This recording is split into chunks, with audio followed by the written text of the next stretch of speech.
அன்பு தமிழ் உறவுகளுக்கு வணக்கம். இன்று மகா சிவராத்திரி. உண்மையில் தமிழர்களின், சைவர்களின், இந்துக்களின் புனிதமான ஒரு நாளாக கருதப்படுகின்ற மகா சிவராத்திரி விரத நிகழ்வுகள் தற்போது திருக்கேதீஸ்வரம் ஆலயத்தில் சிறப்பாக நடைபெற்று வருகிறது. பல்லாயிரக்கணக்கான மக்கள் கூடி அந்த நிகழ்வை அவர்களின் வேண்டுதல்களை நிறைவேற்றி வரும் ஒரு அற்புதமான நிகழ்வுகள் நடந்து கொண்டிருப்பதை பார்க்கக்கூடிய மாதிரி இருக்குது. அதேபோல் அங்கு நடைபெற்று வரும் பூஜை நிகழ்வுகளில் நாட்டின் பிரதமர் கருணி அமரசூரிய அவர்களும் கலந்து கொண்டு சிறப்பித்திருந்தமை குறிப்பிடத்தக்க ஒரு விடயமாகவே கருதப்படுகிறது. உண்மையிலேயே இந்த அரசாங்கம் பல்வேறுபட்ட நிகழ்வுகளில் பங்கு பெறுவதையும் நாங்கள் அவதானிக்கக்கூடியமாக இருந்தது. அங்கு நடக்கின்ற நிகழ்வுகளின் ஒரு தொகுப்பாகவே இந்த காணொளி அமைகிறது. பெரும்பாலும் இந்த தாய் திருநாட்டில், ஈழத்தில் திருக்கேதீஸ்வரம் மற்றும் திருக்கோணேஸ்வரம் மற்றும் நகுலேஸ்வரம், முன்னேஸ்வரம் போன்ற திருத்தலங்களிலும் இந்த மகா சிவராத்திரி விரதம் சிறப்பாக நடைபெற்று வருவதை நாங்கள் அறிந்த விடயமே.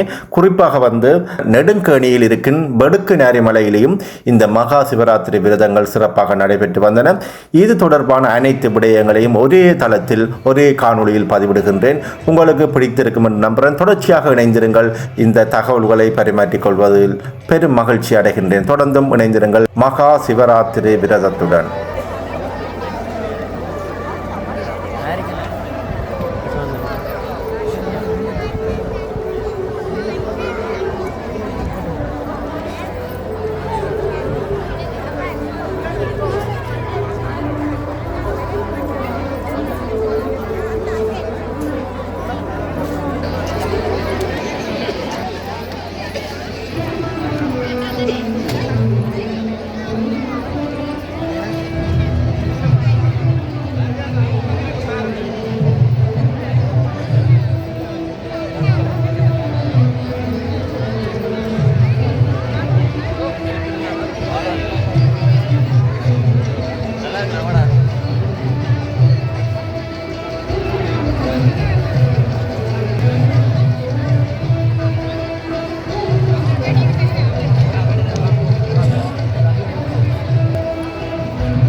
அந்த பெரிய சிவன் அங்கே இருக்கு. அது அந்த ரோடெல்லாம் போகணும்.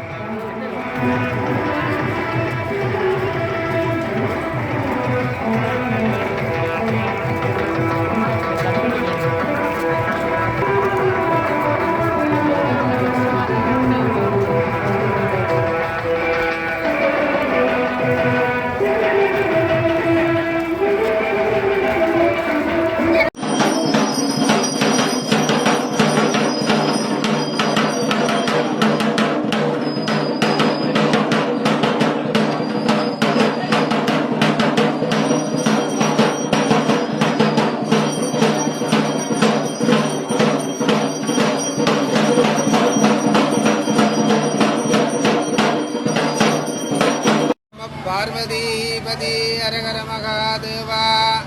எல்லாம் வல்ல ஆதிலிங்கேஸ்வர பெருமானுடைய ஆலயத்திலே சிவராத்திரி பூஜையானது இனிதும் சிறப்பான முறையிலே இங்கே இடம்பெற்று கொண்டிருக்கின்றது. இப்பொழுது இந்த ஆலயத்திலே அர்த்த சாம பூஜை என சொல்லப்படுகின்ற 4 சாம பூஜைகளும் இனிதும் சிறப்பான முறையிலே இடம்பெறுவதற்கு இங்கே ஆயத்தமாகிக் கொண்டிருக்கின்றது. அடியார்கள் அனைவரும் தவறவிடாமல் எங்களுடைய ஆதிலிங்கேஸ்வர பெருமானுடைய ஆலயத்திலே இடம்பெறுகின்ற அர்த்த சாம பூஜையிலே கலந்து முதல் சாம பூஜை, 2ஆம் சாம பூஜை 10 மணிக்கு, 3ஆம் சாம பூஜை 12 மணி தொடக்கம் 1:30 வரைக்கும், 4ஆம் சாம பூஜை 3 மணி தொடக்கம் 5 மணி மட்டும் இங்கே சிறப்பான முறையிலே இடம்பெற இருக்கின்றது. இங்கே கும்பங்கள் வைத்து ஹோமங்கள் வளர்த்து சிறப்பான முறையிலே அபிஷேகங்கள் எல்லாம் செய்வதற்கு ஆயத்தமாகிக் கொண்டிருக்கிறது. இந்த பூஜைக்கு வருகின்ற அடியவர்கள் அனைவரும் உண்மையிலேயே எந்தவித இடகூறும் இல்லாமல் சகல வசதிகளும் சகல விதமான ஏற்பாடுகளும் இங்கே நடந்து கொண்டிருக்கின்றது. எந்தவித இடகூறும் இல்லாமல் இங்கே பூஜை இடம்பெற்று கொண்டிருக்கிறது. ஆகையால் வருகின்ற அடியவர்கள் எல்லோரும் எந்த நேரமும் இந்த ஆலயத்திலே வந்து விடியன் தொடக்கம் இந்த பூஜையை பார்க்கலாம் என்பதனை அனைவர்களுக்கும் அன்புடன் அறியத் தருவதோடு, இந்த அர்த்தசாம பூஜை முடிவடைந்ததும் பாரண பூஜை, மகேஸ்வர பூஜை எனப்படுகின்ற அன்னதான நிகழ்வுடன் விரதகாரர்கள் நோன்பு முடித்து வீடு செல்லலாம் என்பதனையும் அனைவர்களுக்கும் அன்புடன் அறியத் தருகின்றோம்.